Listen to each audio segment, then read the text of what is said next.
everyone and welcome back. Today we're going to be looking at how to transfer money from Afterpay to your bank account. Now here's a step-by-step guide on how to do this. The first thing you need to know is that we're using the app method. Yes, we're using the Afterpay app method. The first step is to launch the Afterpay app on your mobile device.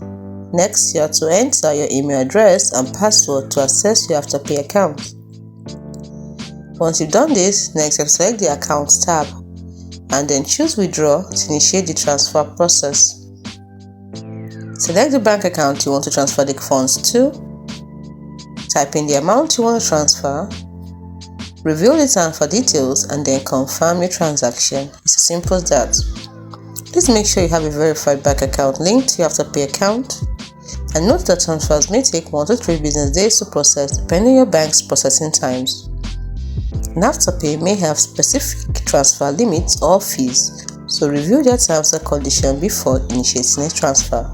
Hope you found the video helpful. Do not forget to like and subscribe to the channel for more.